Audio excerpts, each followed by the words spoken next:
morning, BBs. Hi, good morning. Shake the world with your 8 a.m. dance. Welcome to It's Too Early, the first, best, and only morning show in existence. I'm Anthony Carboni. And I'm Saige Ryan. And we're 2 for 2 for cat opens. And absolute bangers, if I may say so. 2 banger cat opens this week. Can we make it 3? You'll have to follow, subscribe, donate, send us tithe 10% of your income, and send us your income and send us your tax return to find out. That's the only way. Ooh, a cliffhanger. It was a very sophisticated cat. Love to show a little leggy. Sophisticat. Aristocat. Whoa. I'm about to spit bars. You're about to write a Disney movie. Hey, we should get another Aristocats. Yeah. I think the Aristocats is underrated. It has flaws. Yeah, but we are in a new golden age of Disney musicals. Yes, I would love a new one. I agree with you on that. I have a hard time with Aristocats being underrated because it is very good, but it's 60s Disney flawed. racist. It's heavily 60s Disney racist. But that's the thing, is that's why we need a new one. I really think that's great. I think we should do it. You know, we've got Hamilton Chimney Sweep Miranda doing all of the music, and for the Disney movies now, one Lin-Manuel Miranda doing the work of 2 Sherman brothers. True. You know what I mean? We live in a reboot era. It could happen. I agree. I think it could happen. I'm sure it's on the list. Let's be honest. Disney's just going through. They'll get there. Absolutely. I just hope that they don't do it like live action-y. Oh, yeah. Like the CGI live action Okotoroku just referenced as well in the live studio audience. No, it'd have to be a very stylized animation. I want it straight up animated still. Please and thank you very much. Because it had a little bit of that 60s psychedelic vibe that was snuck in there, you know? Yeah. Like when they were doing musical numbers and things were just like changing different colors and stuff. It was definitely the 60s when they made that, and you can tell. You know, did you see that the Encanto soundtrack is like Billboard number 1 or like in top 5 or something? They put something in that music. They put something in that music. And like here, let me say, Lin-Manuel Miranda, and one of the most incredible talents in music. I'm not somebody who's like a particular sucker for Lin-Manuel Miranda stuff. Me neither. I don't have anything against it. I think there's a lot of great Lin-Manuel stuff, but I'm not one of those people who's like, oh, anything that and there's a huge fan base for that. Yeah. I'm not. But the Encanto soundtrack, there's something in that. You know what's funny is the story that I read that they're doing exceedingly well at Billboard. I think it's the first Disney soundtrack to chart since the original Frozen to go this high. Really? Whereas like, 80s and 90s Disney music would chart every single you think about the bangers. Where were you guys for Moana? Who didn't show up for Moana? Another Hamilton Chimney Sweep fucking production, and people slept on it. But in the same story, they mentioned that they had to submit to the Oscars. And you can only submit one song, or you can't submit one song, but they didn't want to submit 2 songs to the Oscars. And they didn't know Talk About Bruno was going to be so huge. And so they submitted the Lullaby, thinking that was Oscar bait, which it is. But then We Don't Talk About Bruno became like the biggest TikTok song thing. And now they're like, we couldn't submit it. Surface Pressure, anybody? Surface Pressure is a banger. An absolute banger. A true banger. There were 2 things that I wanted to acknowledge in the chat. Where did they go? Nobody knows. Well, I was saying it's all over my TikTok. I do think actually TikTok's probably a huge part of its success and something that the last few Disney movies hadn't had. Yeah. That, like, obviously they were charting in the 90s, but I do think it's a huge part of it. Well, because it's replaced radio, right? Yeah. It's replaced, like Disney music used to be played on major radio. That's not a big deal anymore. Yeah, I mean, when I was a kid, all of the most boring children I knew listened to Radio Disney constantly. that had influence. Absolutely. Yeah. Surface Pressure is a song that if I didn't know who wrote it, I'd be like, yeah, that's Lin-Manuel Miranda rhyme scheme. Yeah, absolutely. Yeah, and I mean, look, we're at that point where Lin-Manuel Miranda's style is so ubiquitous that, like, now when I flip through TikTok, there are also, like, a lot of people who do Lin-Manuel impressions. Absolutely. And they do really well. Yeah. But it's one of those things where, like, when you are a recognizable auteur, all of a sudden imitation becomes, like, a big deal. Yeah. And it's starting to happen. So yeah, I will agree. Saying in the live studio audience that he's got a very specific style. This is from G-Rex. But having other people that helped and influenced Encanto, so it isn't just a Lin-Manuel soundtrack, was really helpful as well, because it just doesn't sound exactly like the other stuff we've been getting. Yeah, well, I think in the long run, that's what's actually good about Lin-Manuel Miranda is he jumped into the collaborative Disney process and is doing really well. Like, you can tell he's somebody who doesn't mind working with a team and likes to work with a team. And I think, like, that's the biggest thing to longevity, right? Like, because if you're somebody that has your own unique style, that's fine. But then people start copying your style or getting tired of your style, like we're talking about. But if you can work with other people and you can, like, collaborate and evolve and grow like that, and people like working with you, that's huge. Anyway, everybody, watch Encanto. Anyway, yeah, welcome to our Encanto Fancasto. Podcasto. Podcanto. Anyway, we're still workshopping it. Yeah. But welcome. Welcome. Good morning, BBs. I hope you're having a very good day. Thank you for starting it out with us. We have a bunch of news to get to, and we are starting late, so let's get into it. We're starting a little late because my computer is deciding to update in the middle of this. Yeah. It's really fun. We got notified by a mod that our mics were hot while we were on our starting soon screen, and it was just Anthony going, I'm going to have to update, and me going, don't update. Do not do it. Don't update. Do not update. Not right now. Don't do it. Too late for that. I'm in the middle of update number 3. Whee! Anthony, where do we even start today? I would like to start with a funny one. Okay, that's not what I was clicking on, so good.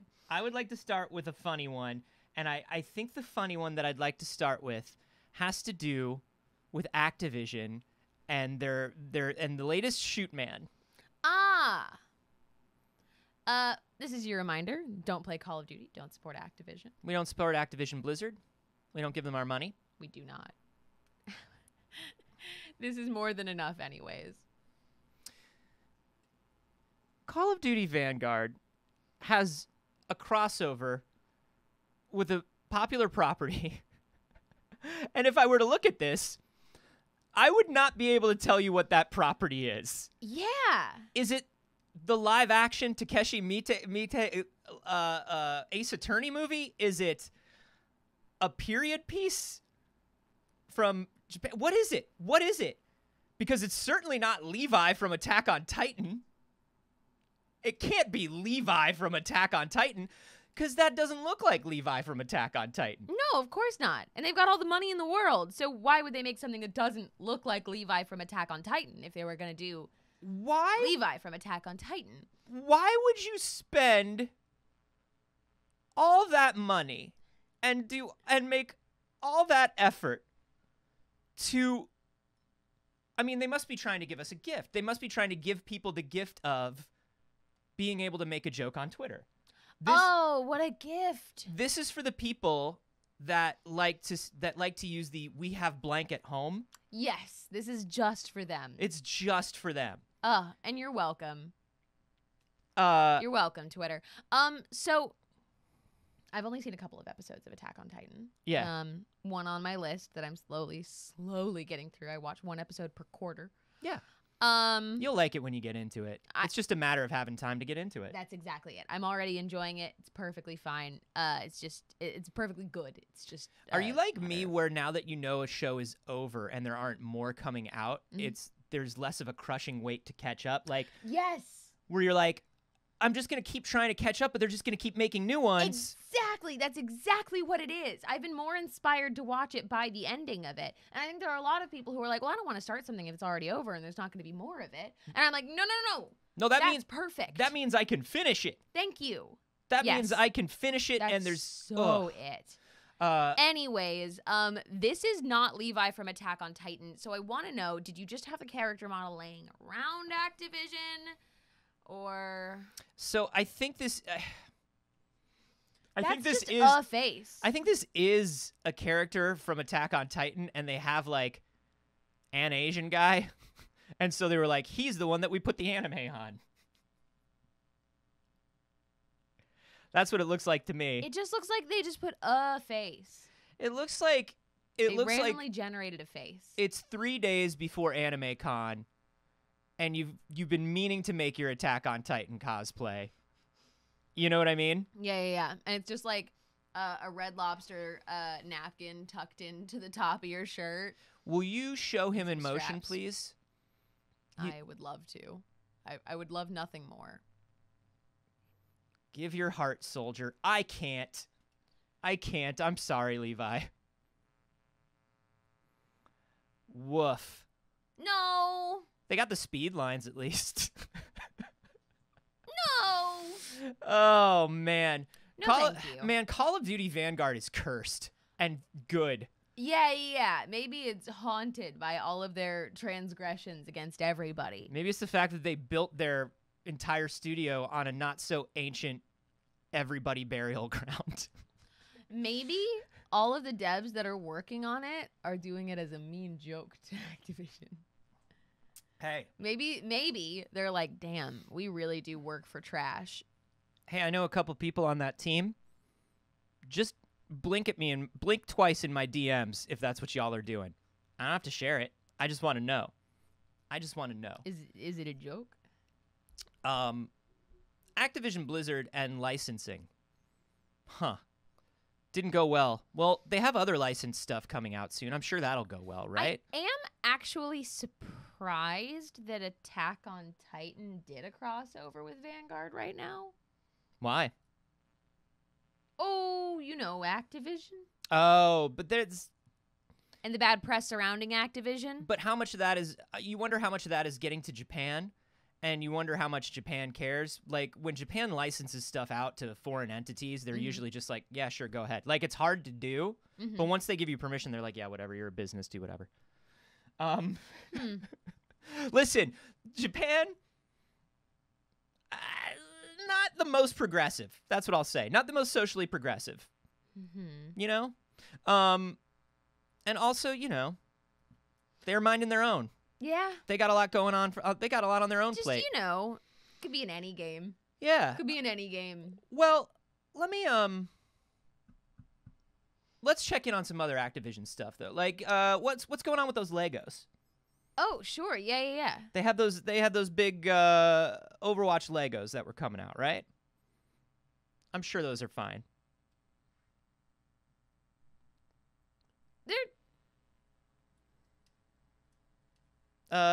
They're delayed. Also, I'm not impressed. No. I'm not impressed. That's what you're gonna do? I'm just not impressed. And like, look, I have to say this as a former massive Overwatch fan. I once loved Overwatch. I loved the aesthetic of Overwatch. I love a good mech suit. So the release for this is delayed. But what's interesting is that LEGO has announced that they are pausing the release of the upcoming LEGO Overwatch 2 Titan set to review their partnership with Activision Blizzard. Given concerns about progress being made to address continuing allegations regarding workplace culture. We knew we loved LEGO. We knew that we loved LEGO. That's fucking awesome. While we complete the review, we will pause the release of a LEGO Overwatch 2 product, which was scheduled to go on sale on February 1st. And they said it. Like, they didn't just pause it quietly, which most big companies would do. They said it. They specifically said, especially the treatment of female colleagues and creating a diverse and inclusive environment. Look. I'm feeling really validated by LEGO right now. I've felt validated by LEGO my entire life. You felt validated by most things your entire life. Yeah, but Lego in particular. You know what I mean? Yeah, Lego's yeah. always there to validate. Right.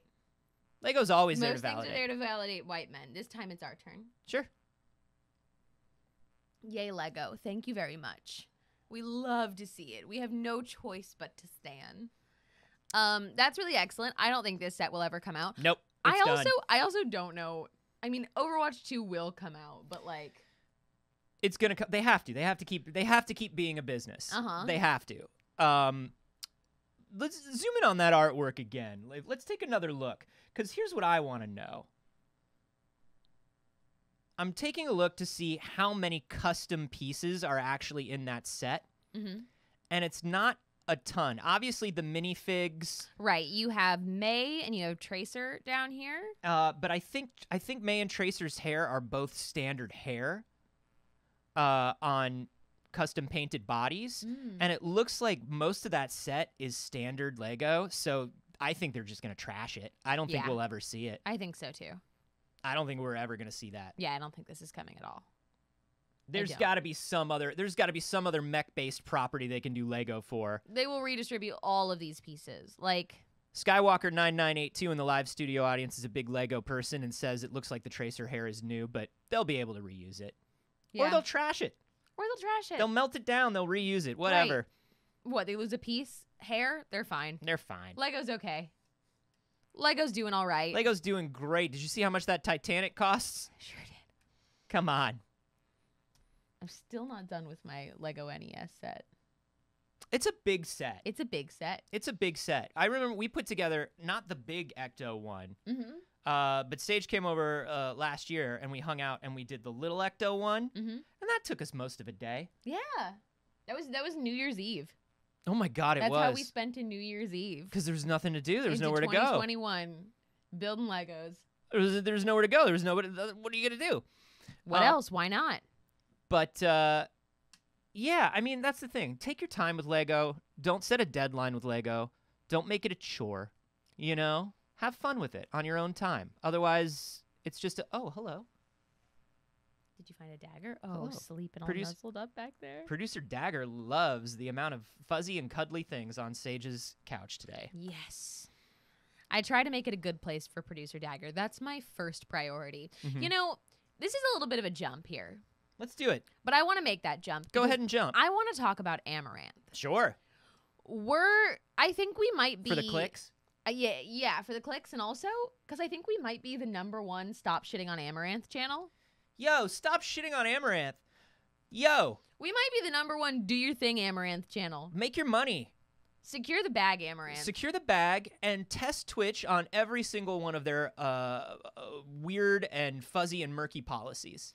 So, what did Amouranth do? All of the other times I think that we've talked about Amouranth on this channel pretty much has been relating to the many, many times she has been banned on Twitch and for what various things it was for. Today is not that, which is very exciting. When I saw Amouranth trending, I was like, ah, damn it.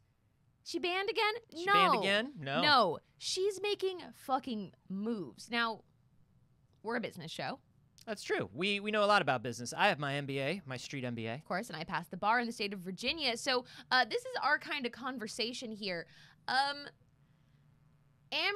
purchased an inflatable pool toy company. Amouranth, of course, started the hot tub / pool streaming trend, really. Yeah, which became largely mini inflatable pools. The meta, if you will, if you were here on Monday. The meta. For a little bit of context as to why people would use little inflatable pools to sit on Twitch, because you're not allowed to just sit in a bikini on Twitch. However, if you're able to provide context of water, you are.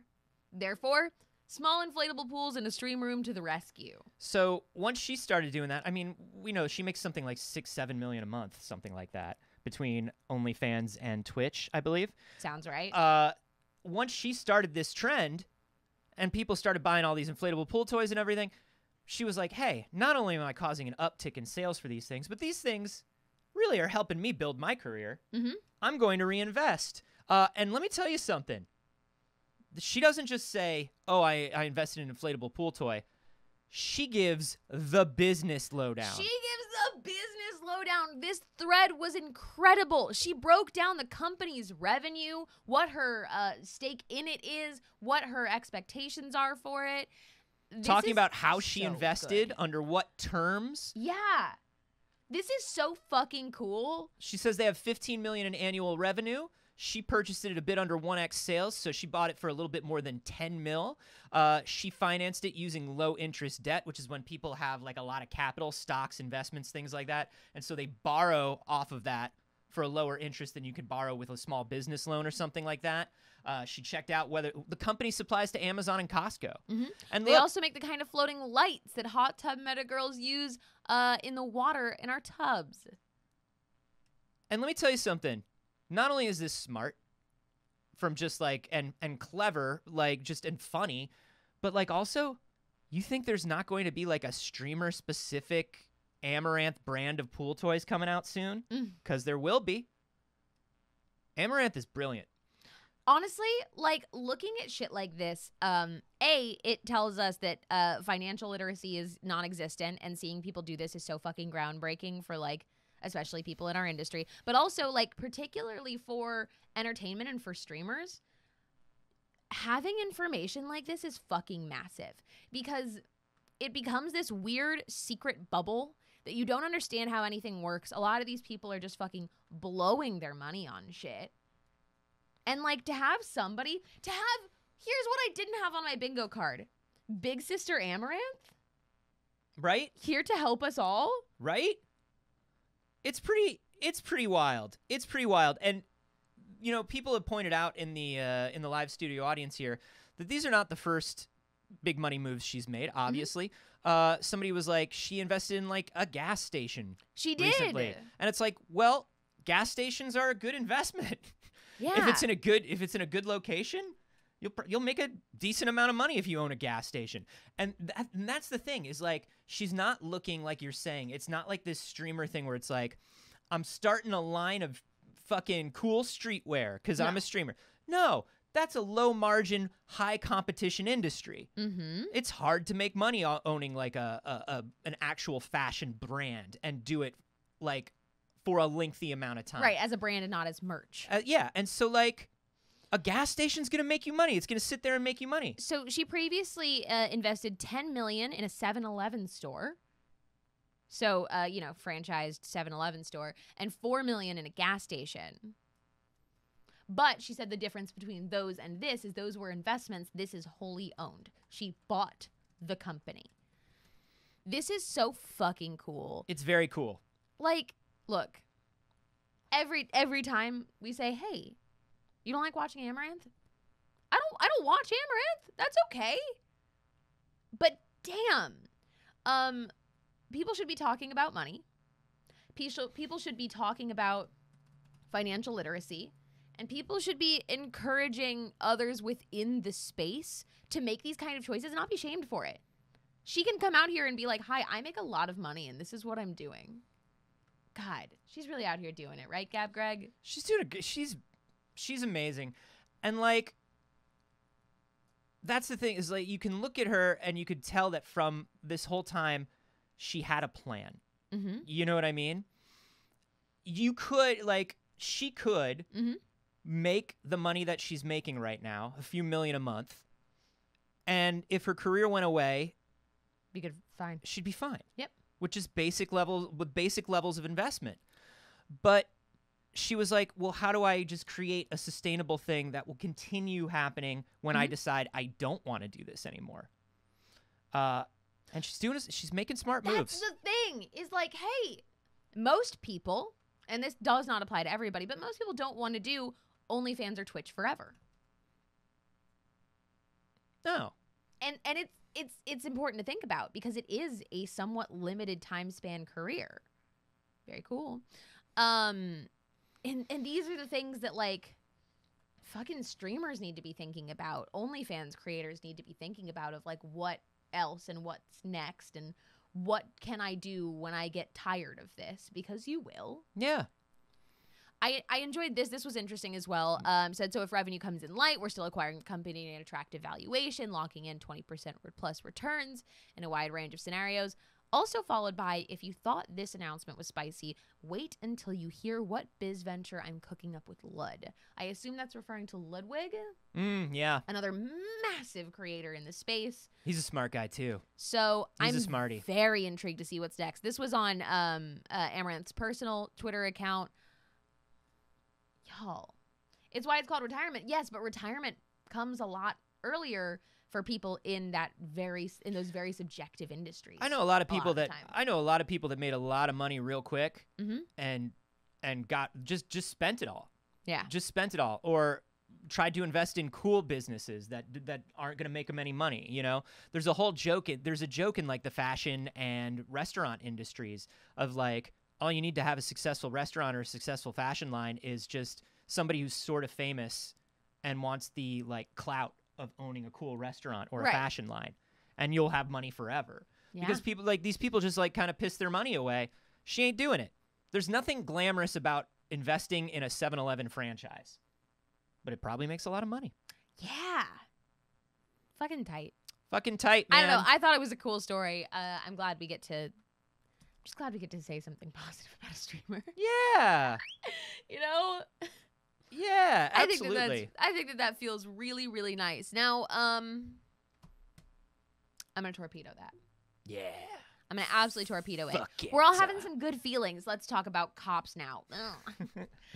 Okay, so you may have seen the story going around. This was massive. And we don't usually touch on real world news very much, but this does dip in to our category of gaming news. Or they would say, I didn't know it was a game. 2 cops from the LAPD were fired this week after failing to respond to a report of robbery that was actively in place, mind you. This was a call for assistance from another officer who was already trying to stop a robbery. And these 2 dudes ignored it. Active robbery. And they ignored it while their body cam footage recorded them actively pursuing instead not another problem. I mean, it is a problem. Not going after to protect people, not going to deal with another crime. No, going to catch a Snorlax. I mean, those Snorlax block roads, you know? If a Snorlax can block a road and then nobody can get anywhere for like a really long time. Right.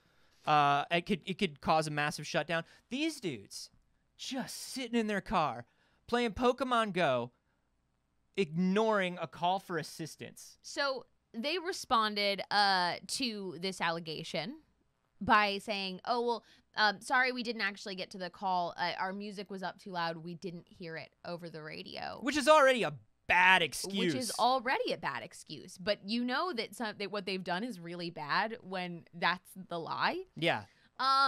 Which is not true, as all of this was recorded, of course.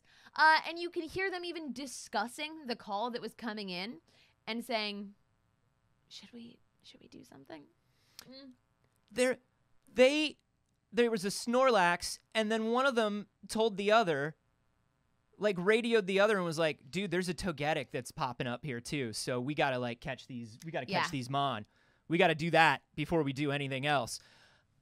These motherfuckers, when they went up for disciplinary and they went to court, tried to appeal and said that it was unfair that their body cam footage was used against them. No! That's what they're for! It's working as expected. The funniest part of their defense to me is that now they're like, okay, yes, we were talking about Pokemon. You did hear that. We can't gaslight you out of this like we tried. But we have another step in that. They're saying we weren't playing Pokemon Go. We were merely talking about it. I have a Pokemon tracker app that shows me where things are on the map, and I was receiving text messages from a group thread of other Pokemon Go players that were bragging about their scores, which I was reading out loud. I wasn't playing a game on the job. I was visiting an app, an experience. Roblox, not a game, an experience. Yep. Pokemon Go, not a game, an experience. I was interacting with a vibrant community, but I was not partaking in this recreational activity. I was simply simply interacting with the community around the activity and still ignoring the call for help. Right, and look, we didn't drive over there just to get the togetic that just popped up south of Crenshaw, on Crenshaw south of 50th. We were actually doing another patrol over there. Do togetics show up a lot on Crenshaw south of 50th? I mean, look, they were just patrolling that way anyway. It's a good tip. Look, they ignored a call for help from another officer because they were doing something frivolous, and however they try to spin it or minimize it, it is what it is. The LAPD takes up a full quarter of the Los Angeles budget. We give them 25% of all of our money. All of the money that goes and into they Los say Angeles. They can't do anything because they're underfunded. They can't do anything because they're still underfunded. Are you? Are you? Do you need to be completely defunded? Because I think so. We do think so. Shut it down.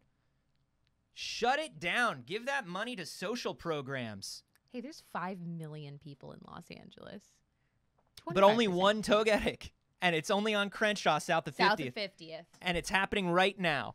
So they are appealing the loss of their jobs right now. They want to take it to the California Supreme Court. And here's the thing. The fucking police union is gonna be with them all the way on this. So they've already been denied by, I believe, just the regular appeals court, and now they are trying to escalate it above that. They were denied like immediately in appeals court of like, no, why would, what do you mean? They're like, no, you can't use what we said against us. And they're like, yeah, we can. No, those are our words. They're for us only. I think the police union is just gonna help them out through this whole thing, and that's what sucks. The only people that get a decent union right now in the United States are the police, and they shouldn't have the union they have. The end. Anyways, defund the poliase. Defund but like, the if you're police. looking for a togetic, you might, check out Crenshaw south of 50th. You might. I might. Be worth it. Did not read themselves their Miranda rights. Yeah, unions are great. They didn't know that anything they say can and will be used against them. Jesse PB says unions are great, police unions are fucked up. That is correct. That is absolutely correct. Love unions in this house. We would love to make that very clear. No, we love a union. We love unions. Police in this unions house. aren't really. We hate police in this house. Those aren't like they shouldn't. Anyway, my computer's just not gonna work. Speaking of cops, Batman. The coolest militarized cop that everybody loves. The natural transition here. Hey, let's actually just survey really quick. Chat, what did you think about Ben Affleck being Batman? How'd you feel about the Batfleck? How did that make you feel? How did you feel about it? If you're watching later on YouTube, drop it in the comments here. I think he needed to be wider. Mm-hmm. I think they didn't make him wide enough. Yeah. Yeah, you think maybe they could have bulked up that armor a little more? Yeah, I think he should have been bulkier. I think they should have made him look just even more chonky. Mm-hmm. I genuinely feel like he could have done a pretty interesting job. I feel the same way I feel about Henry Cavill being Superman. I think I would have really liked it if the material had been different. I agree. I think that Henry Cavill was the best chance for me to like Superman, and they didn't do it, so it'll never happen. Ugh, I hate to hear that. So, Consideraddle said, bad, very bad. Navesk said, boo, Affleck. They're saying boo Affleck. Right. We have a lot of, it was okay. They're saying boo N. Fine enough. We have a lot of fine, a lot of plain, a lot of didn't watch. But, the bad, not good bads. I want you to know that you're not alone in that because Ben Affleck feels the same way. Oh, man. Ben Affleck hated being Batman as much as you disliked Ben Affleck being Batman. And we knew this. We had our theories about this. Mm-hmm. We kind of knew that it was going to that he felt that way. You know, when he walked away from doing the movie, when he said when they were going to let him write and direct and do his Batman versus do his Batman versus Slade movie. Mm-hmm. I just knew. I was like, "Oh, it's too much bullshit." Yeah. He really wanted to write and direct a great Batman movie, and it was too much bullshit. He had to walk away. He hates doing this. So, in a recent interview with Entertainment Weekly, Ben Affleck was speaking about his longtime friend and colleague Matt Damon, of course, leading promoter of NFTs. Cryptocurrency and clean water. Yeah. Matt Damon, somebody talk to Matt Damon. He said, I had an inner experience around Justice League for a lot of reasons. Not blaming anybody. There's a lot of things that happened. But really, what it was is that I wasn't happy. I didn't like being there. I didn't think it was interesting. And some really shitty things, some awful things happened. But then I was like, I'm not going to do that anymore. Somebody realized he was a multimillionaire. Somebody was like, oh, shit, I'm rich and famous already. Wait, I don't have to be Bruce Wayne to be... Wait a minute. To be rich and famous. I'm already rich and famous. Shit, I'm already the second best Daredevil. I don't have to do that. So he said that... I want a fucking Oscar. I gotta sit around and wait for them to let me make a cool Batman movie? I don't have this. to be Batman. So he said that he talked to Matt Damon about it, and he was a principal influence on that decision. And Matt Damon looked him in the eyes and went, Matt Damon. He said, I want to do the things that bring me joy. And then we went and did Last Duel, and I had fun every day on this movie. I wasn't the star. I wasn't likable. I was a villain. I wasn't all of the things that I thought I was supposed to be when I started out, and yet it was a wonderful experience. And it was all of that stuff that came along that I wasn't chasing.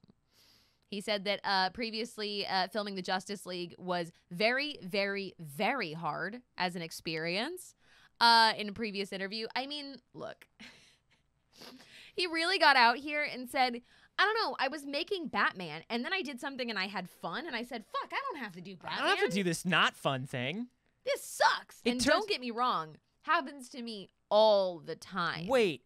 It turns out that they'll pay me $10 million to have fun, or $10 million to not have fun, and I could just take the $10 million to have fun? Yeah.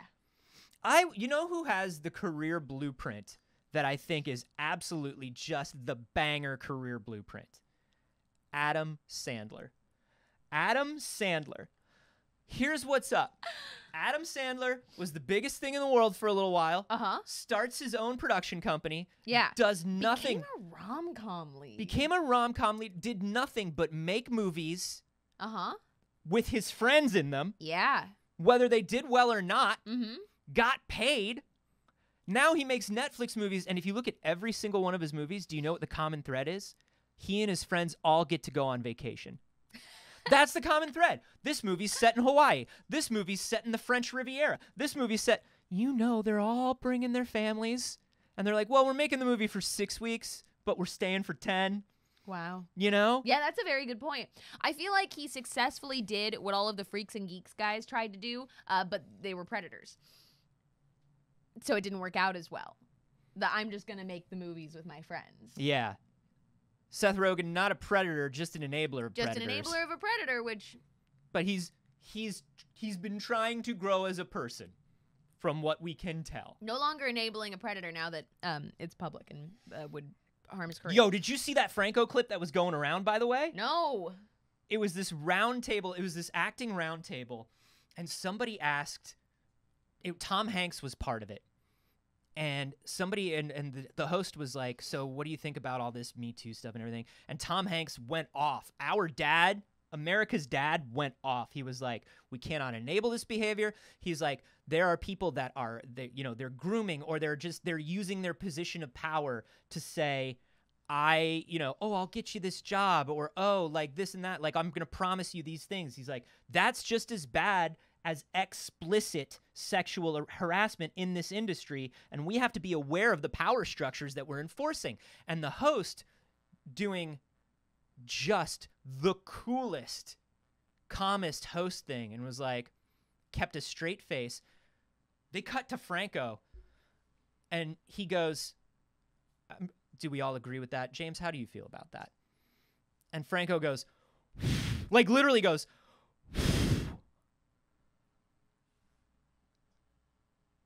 fucking amazing. Fucking amazing. Thank you, Tom Hanks. Thank you, Tom Hanks. Tom Hanks is the Lego of people. Not gonna elaborate. If you came in halfway through the show, that's what it is. That's what it is. He's the Lego of people. Yeah. Thanks, Dad. Damn. Tom Hanks. Okay. But so, yeah, hey, I'm glad Ben Affleck is doing well. Yeah. I never thought about Adam Sandler as like Dude, he's got the dream any career. of that, but that is kind of the dream, isn't it? He's got the dream. He doesn't care whether you like his movies. No. He doesn't care whether you watch his Netflix He's movies. on vacation. Listen, he's going to walk around in basketball shorts at the age of 60. Uh-huh. And people are going to scream, shampoo is better to him on the street for his entire life. And he doesn't give a fuck because he's got $1 billion. He's got $1 billion and a family, and he does what he wants. And every once in a while, he's in something like Uncut Gems or Spanglish, and he reminds you, or Punch Drunk Love, and he goes, remember that I'm good. Yeah. Remember that I'm good. I'll see y'all in a year. I'll see y'all in a year with another Netflix vacation movie. Yeah, when I figure out where I want my next family vacation to be, I'll see you with another movie. Well, damn. Okay. Yeah. That's the thing, man. You gotta see through the facade and see what people are actually doing. Before, like, a lot of people would be like, oh, Adam Sandler, not cool anymore. Adam Sandler's kind of lame now. It's like, whatever. Dude, Adam Sandler's got it. He's living the life he wants to live.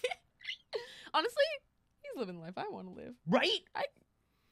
Yo, I will get made fun of for making Jack and Jill for the rest of my life if it means every year I get to make a vacation movie. Huh. Wow. All right. Well, shit. In comparably sized movie news, let's talk about Marvel. Yeah. Let's talk about the hit that is No Way Home, a similar kind of level to Adam Sandler films, of course. Dude, 1.5 bill. 1.5 billion. Hey, that's a big fucking movie. It's more than Titanic now. Oh, shit. Dude, James Cameron is so mad. Oh, my God. James Cameron is so mad. Do you remember when Endgame beat Titanic and he took out that full page ad in Variety that was like, congratulations? He hasn't done that since, and Titanic is down to like number 5 now. And he's hating every step of it. He's so mad, and he just keeps dunking Sigourney Weaver into cold water about it. He just keeps dunking Sigourney Weaver into cold water and being like, shoot it again! Be more like a cat! Ooh, feels bad. So, look, Spider-Man No Way Home, very good. What else is there? Well, during an interview with The Wrap, one of the co-screenwriters, Chris McKenna, said something very interesting. Do tell. Chris McKenna said, I don't know if we're allowed to, honestly, but there were big characters, but almost too big, because it's always a balancing act of how do we tell not only a story with all these awesome villains that we want to bring into this movie, the classic ones, but also how do we still make this a Tom Holland, Peter Parker story that he's not completely overshadowed. So he's saying there were big characters that were initially in the script that they cut. Yes. So, yeah, what the takeaway from that is there were big villains that were potentially too big for the script that had to be cut. Who is a bigger Spider-Man character, I guess it would have to, we're talking about Marvel characters. Yeah, it doesn't just have to be Spider-Man villains. Like, you're getting into, if they're worried about it overshadowing with, we don't want to give any spoilers, so I'm not going to talk about even, like, who is there. I guess that's in the trailers and stuff. Yeah, listen, you know that the Goblin is there, and you know that Doc Ock is there. So, but those are the two big Spider-Man villains. Who's bigger than that? So then you have to go Morbius the Living Vampire. It has to be Morbius. But they're already making that. Right. They had to put Morbius in his own movie so he didn't overshadow Spider-Man. They would have overshadowed him with his cape.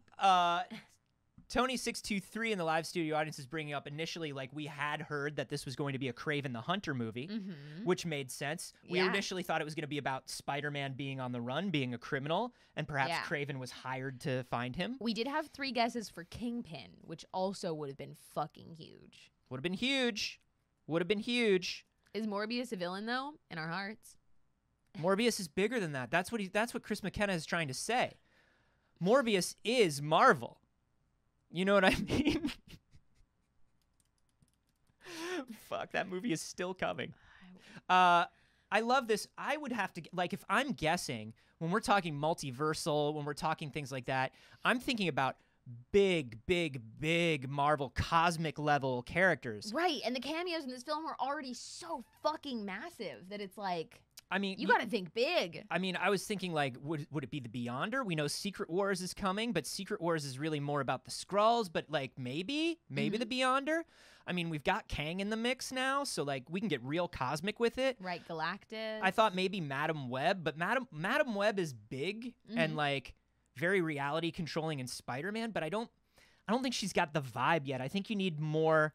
I think you need all of the Phase 4 magic that's going to happen. You know, we need to normalize more magic in the Marvel universe, and then you could do Madam Web. You know, I don't know who it would be. Super Skrull leading into Fantastic Four. I mean, we know they're coming. God, give us anything about Fantastic Four. I'm begging you. I just want to know. I want anything. I just want to know. Look, one screenshot, one leaked photo from set. Marvel, listen to me. A photo of the cover of the script. I used to want to be Johnny Storm. Now I want to be Reed Richards. I have no credits. I have no screen credits to my name and a lot of demands. Please call me. Thank you. Any of the X-Men? Yeah. I mean, yeah. I mean, like, what if? Yeah, fucking how? I mean, that's the thing, though, is like you get to a certain point and you understand what Chris McKenna is saying. It's like some of these cameos would just make it not a Spider-Man movie. Yeah.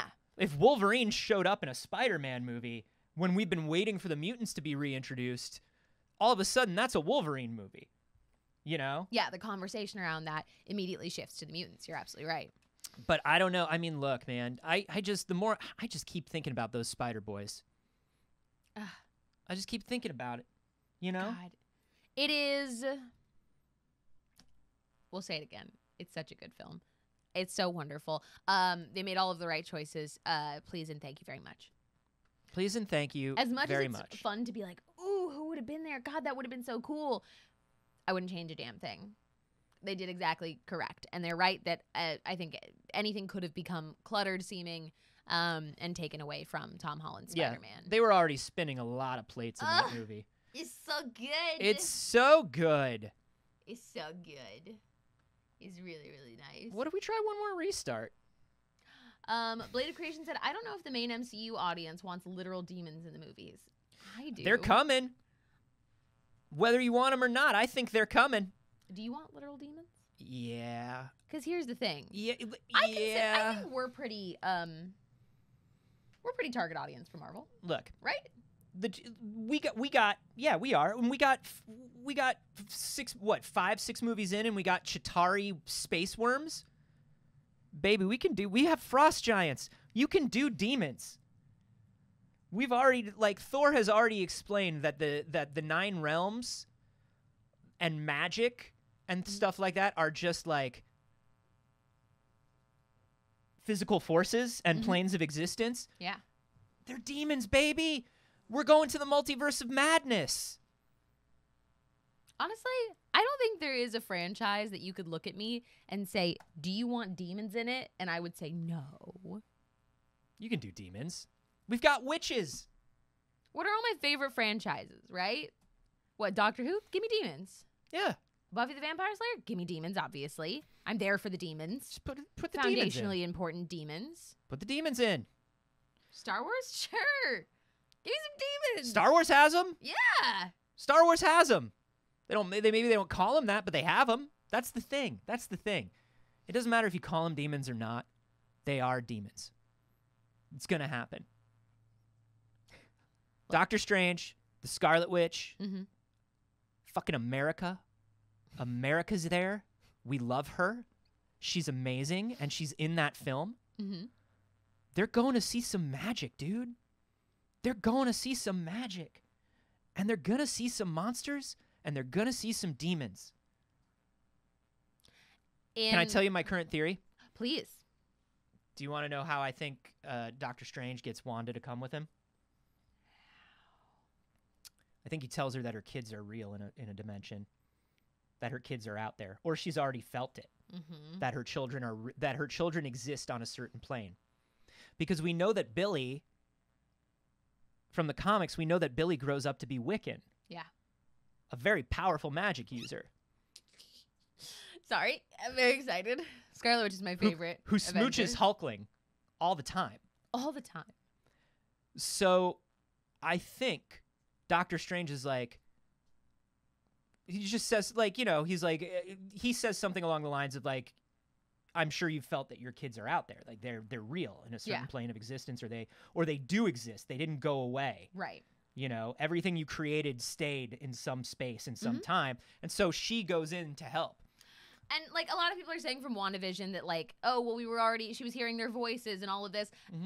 This was also a person in immense amounts of pain and struggling and mental suffering. So, like, I don't think anything was confirmed by WandaVision in that. I think that could very easily be written off as, I mean, the effects of everything that has happened. Yeah. But I would love it if they didn't. I would love it if, and I think I agree. I think that's a very, very plausible theory.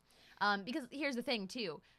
Having her go chasing Vision into the multiverse, we kind of already saw that story.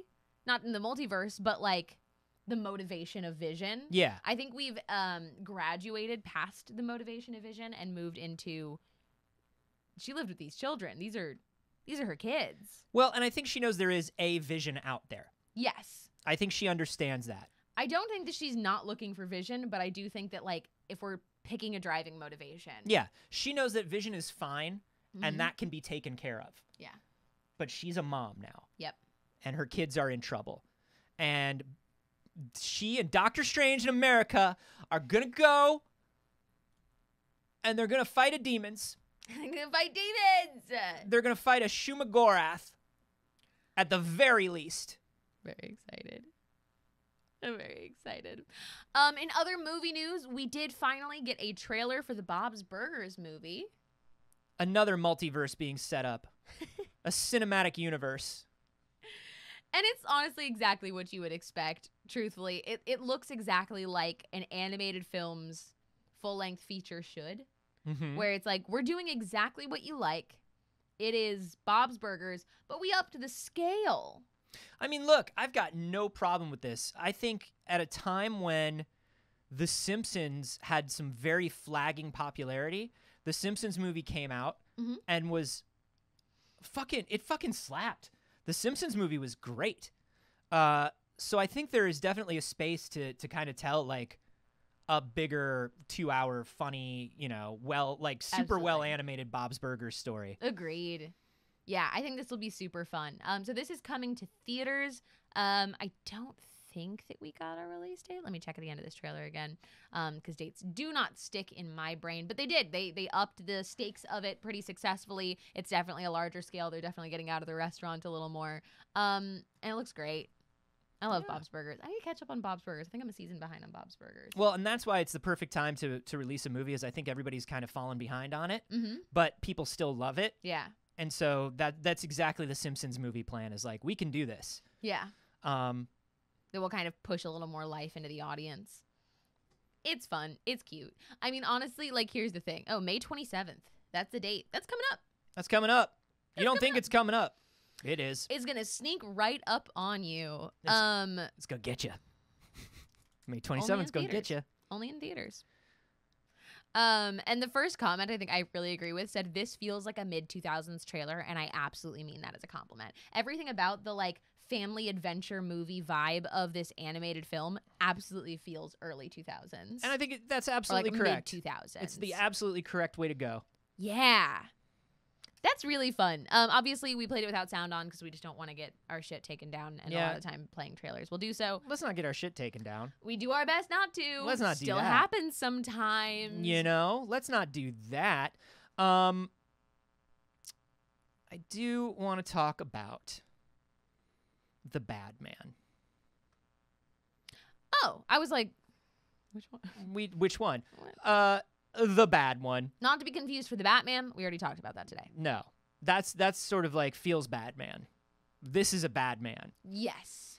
Let's see if my computer is doing the thing. Well, here, I've got mine pulled up. No.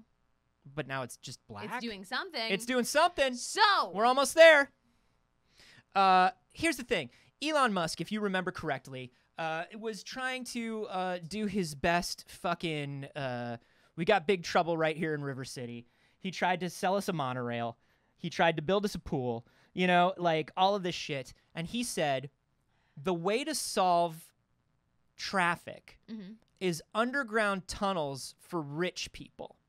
Just a rich person tunnel underneath high traffic areas that costs $20 every time you use it and is a single lane and is only for people that own my cars. He said, so what if the toll road, but more classist?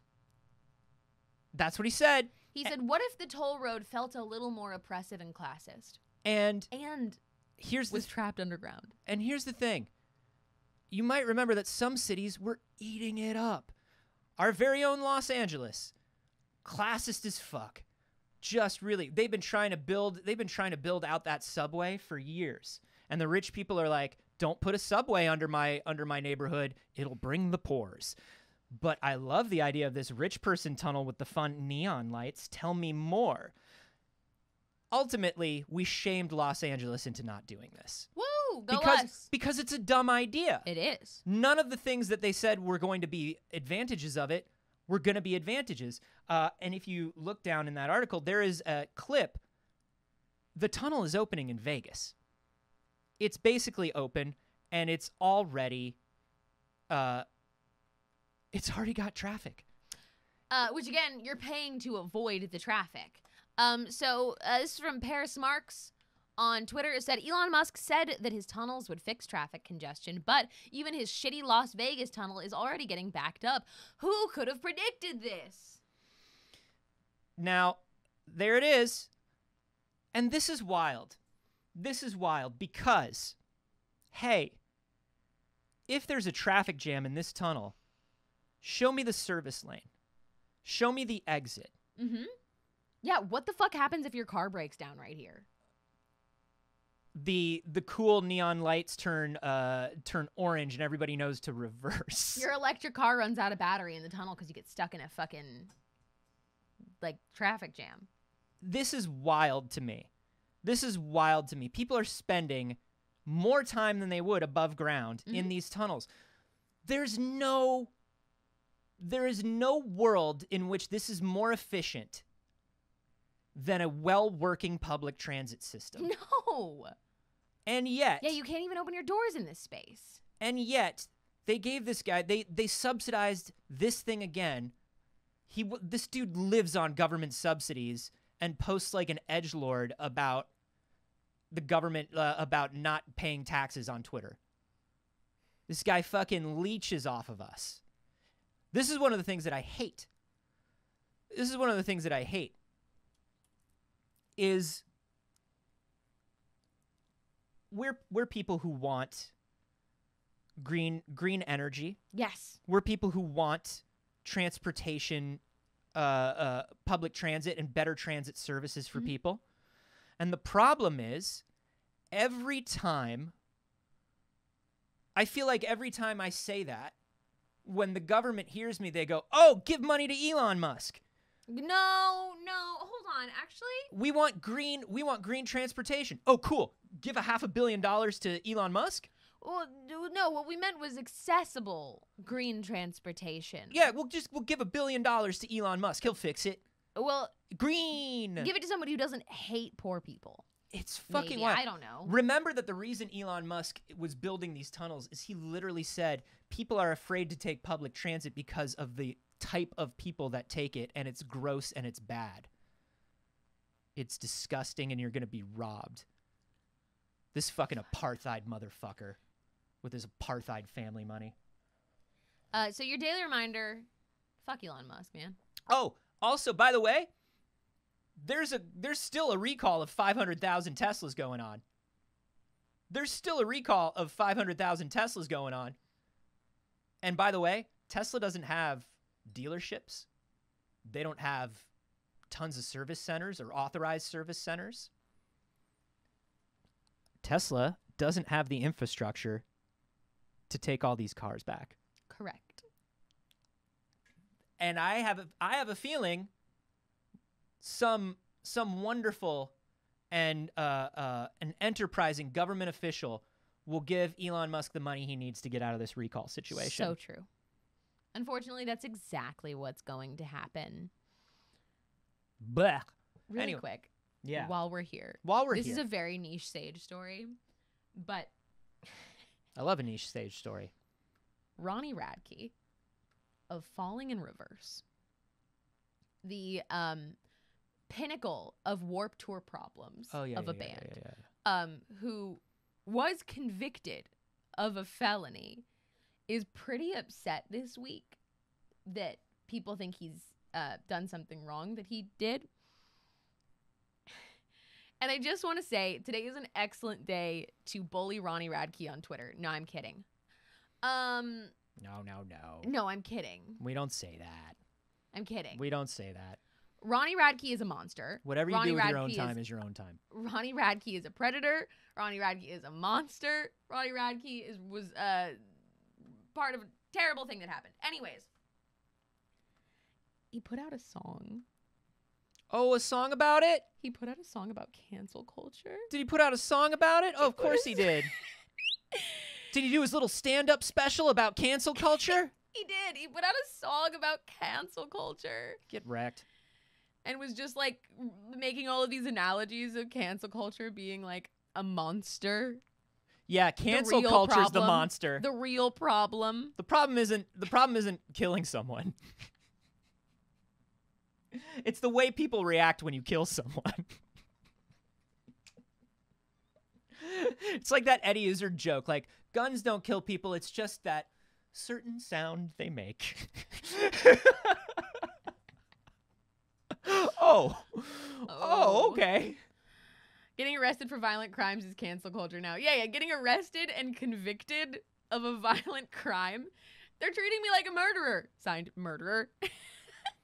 Fucking yike. So yeah, I'm not encouraging you to bully Ronnie Radke on Twitter, but I will tell you that Ronnie Radke does seem very sensitive to people calling him out on Twitter this week and is actively responding and getting angry about it. So if there was anything you wanted to do, that's up to you. That's up to you. That's entirely up to you. We are not sending people after Ronnie Radke. We're not. We do not do that. I'll tell you what, Saige. What will you tell me?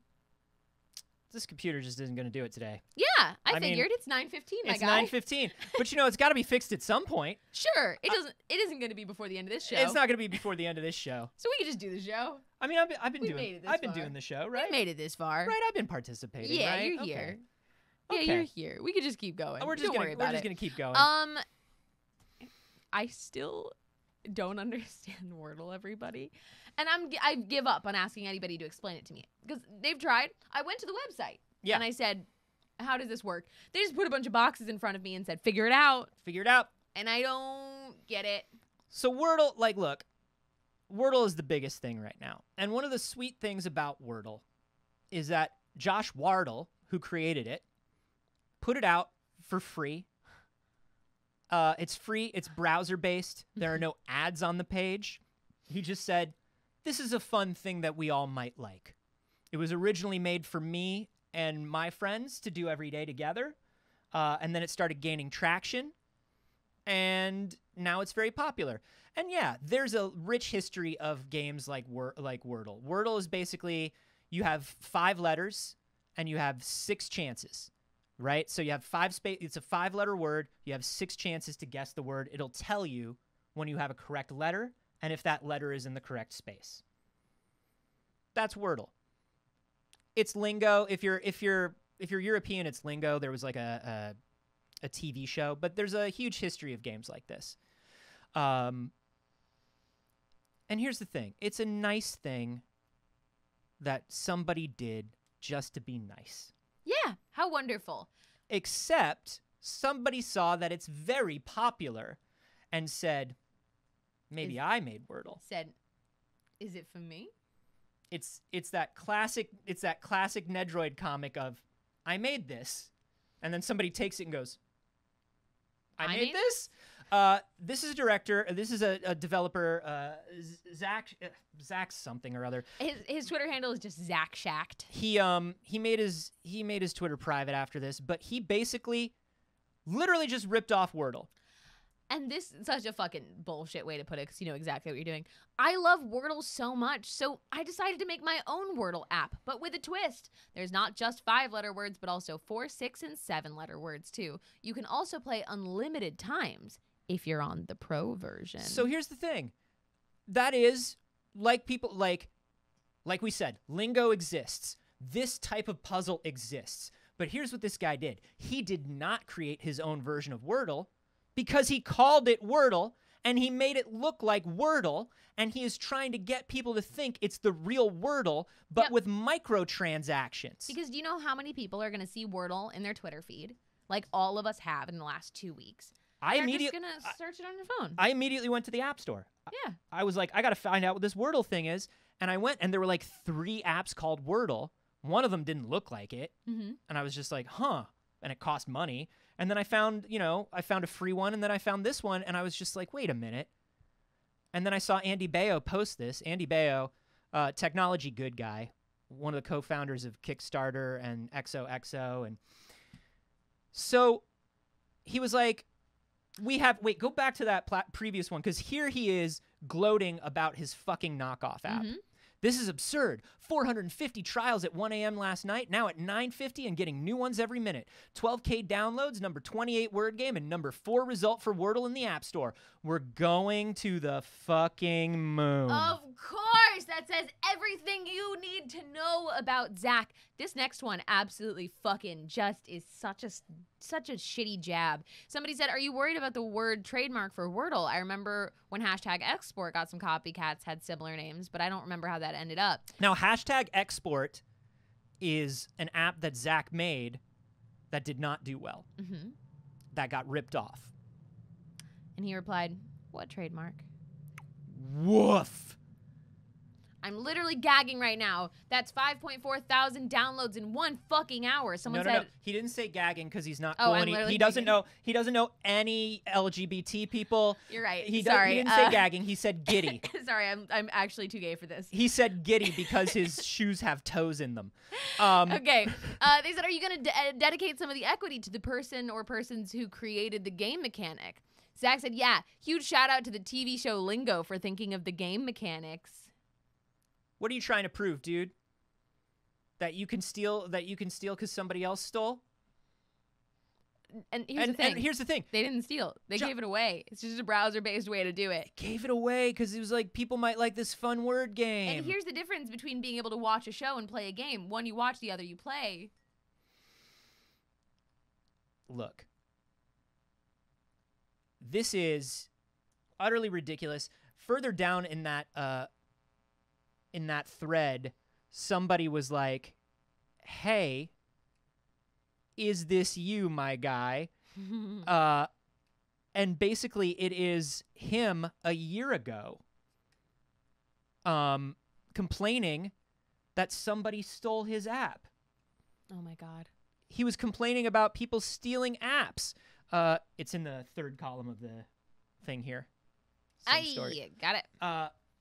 Because a year ago, he was trying to make an app, and he was making apps, and he couldn't get any traction, and he was yelling about copycat developers. He said, I absolutely despise copycats. Shameless copying is so dumb. Take inspiration from others. Why are they doing that? Why is this a good feature for users? How can we build on top of that? Shameless copy-pasting ideas and features will get you nowhere. Somebody took something from me, and from what I can tell, he had this app called #export. Yeah, if you scroll down, I think they talk about it a little bit. So he had something called #expert. Somebody made something called #planner. Mm-hmm. They both basically use just basic ass fucking reactive design. Mm-hmm. And he was screaming that somebody stole his paywall design last year. And that's what caused him to go on a rant about copycats. This motherfucker whole cloth took an app. I've watched this shit happen to too many people. That someone was giving away for free. I've watched this shit, and here's the thing. I saw this happen to Asher Vollmer. We talked about Asher. His studio just created one of the first video game unions. We talked about them. Mm-hmm. Asher's a great guy. Asher created a game called Threes. Threes was great. Everybody played Threes. Asher should be a millionaire many times over, but he's not because of a game called 2048. That was just Threes. But it wasn't exactly Threes. You know what I mean? And so it's a bummer. Like, we see this happen. But this guy is just stealing. Straight up stealing. I will say, an update on this. Apple just removed all of the Wordle clones from the App Store. Good. I hope they remove this guy's developer certificate, and I hope they don't allow him to make apps anymore. A couple of people that responded to this guy, one of them was Cable Sasser from Panic, the people who are making the Playdate. Mm-hmm. And he responded, he was like, can't wait to report you to Apple. Mm-hmm. And then Rami Ismail, dear friend and huge video game developer, was like, absolutely fuck you. This guy wanted to be known, and now he's known. His Twitter is private again, and he's unsurprisingly being a piece of shit. All he's talking about is how Wordle is a ripoff of another game. Wordle, the word, isn't trademarked, and there's a bunch of other unrelated word apps named the same thing. Wow, I'll hack together something over the weekend and see if I can make a buck. That's it. These were my calculations. Yeah, exactly. You said, I'm going to hack something together.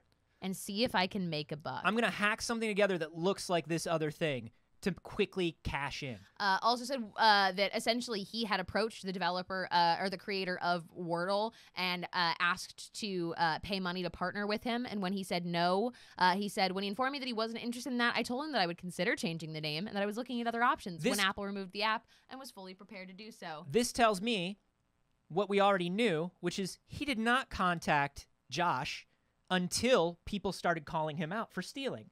Then he went to Josh and was like, hey, man, I'll cut you in on this. Because we saw the tweet where he said he wasn't going to cut Josh in. Right. And he was like, no, fuck you.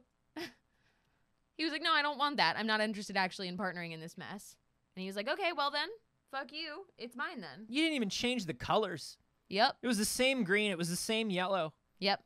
You didn't change anything. You wanted to steal. Dude, imagine somebody calling you.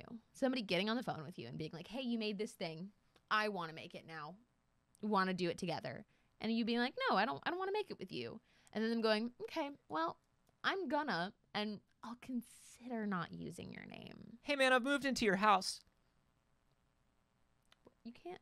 No, I live in your house now.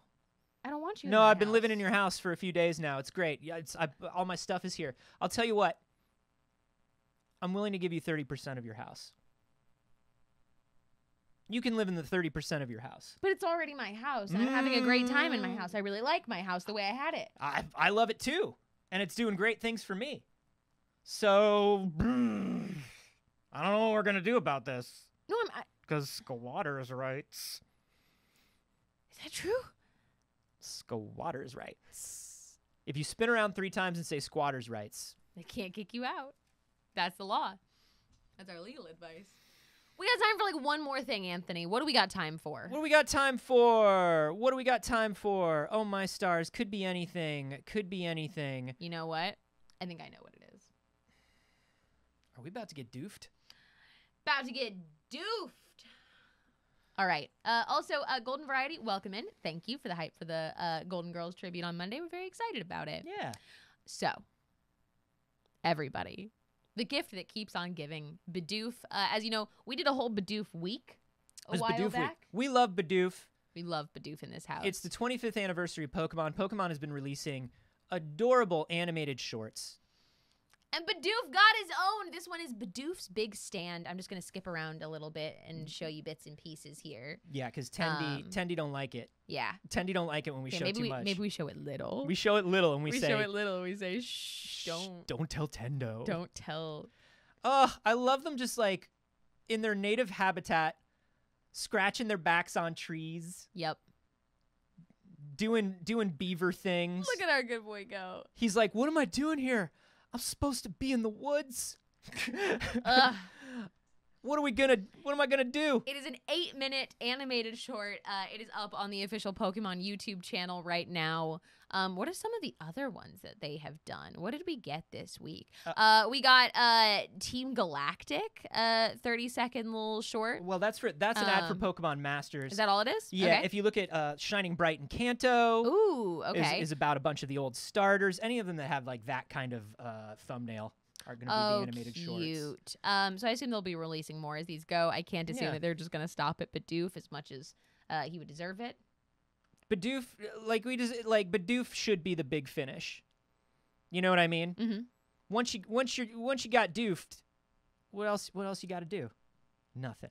You ain't got to doof anything else. You done doofed. You done got doofed. Yeah, that's enough. That's enough. Wow.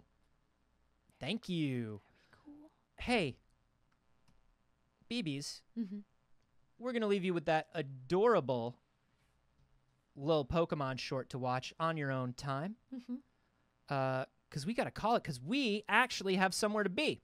Can you believe it? Can you believe it? Us with a place to be? My stars. Oh, my stars and garters. A social appointment for me in this economy? Who would believe it? Hey, everybody. Thank you so much for starting your morning with us. We do this show every Monday, Wednesday, and Friday. So if it's your first time here, I hope you'll be back on Friday. It would be a lot of fun to have you. We also do a bonus clip every week on the Patreon.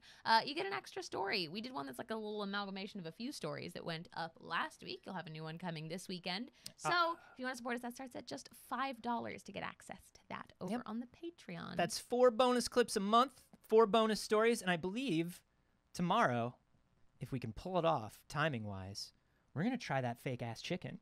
Oh, that's so true. That's going to be over on the Patreon because they won't serve it to us at 8 a.m. We asked if they would open early. They won't for some reason. Why won't you send us some hot, fresh chicken at 8 a.m.? So we're going to try the KFC.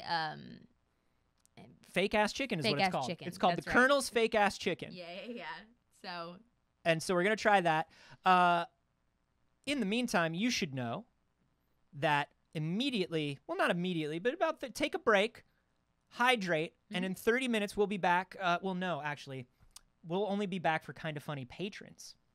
Oh, is it live for patrons? It's live for patrons. We are doing a Boba Fett rewatch series with our friends at Kinda Funny. Mm-hmm. So, Boba Fett in review. Mm-hmm. That'll be out later today on the Kinda Funny YouTube channel. We love a Star Wars.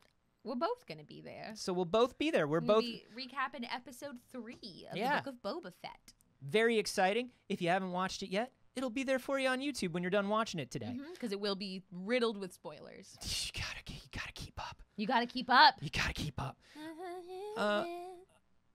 We're gonna give a big thank you to everybody that supported us during the show here today in just a moment.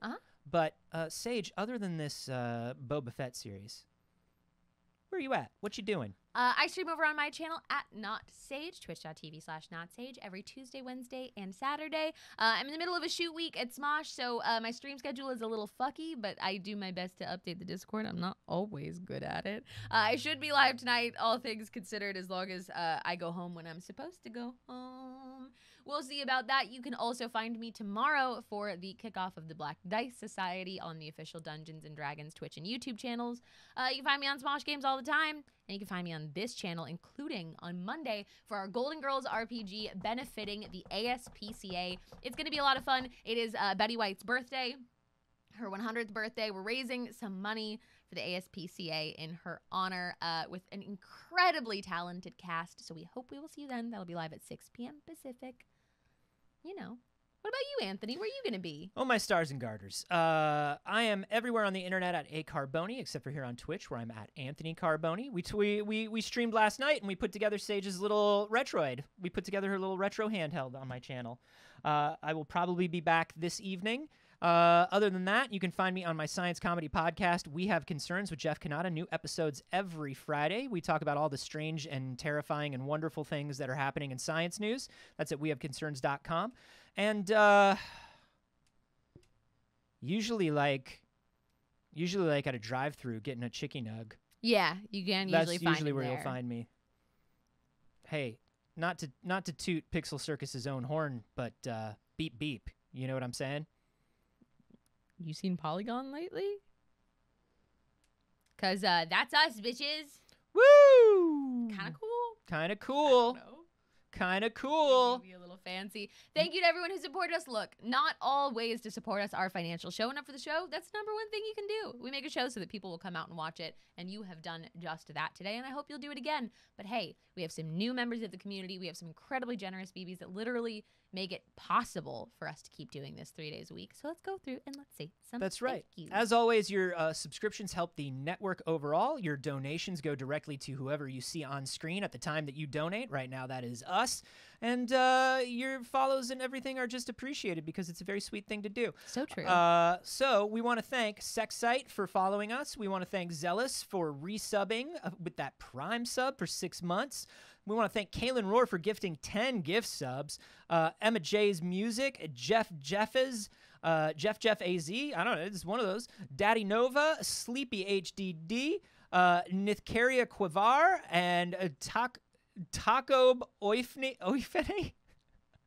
Why are you doing this to me this morning, y'all? Mrs. Fancy Mustache, thank you all for the follow. Getting Mo done with the resub for 11 months in a row, saying, I'm late, but it's still 8 o'clock. Baby, it's always 8 o'clock, and we're always glad to have you. It's always 8 o'clock somewhere. That's what they say. Poseidon11099, Olivia Foro, Deft Juzz, thank you for the follows, and Deft Juzz with the resub for 7 months. Thank you. That's a good chunk of time. Bowflex22, Boner97, but spelled French. It's a classy boner.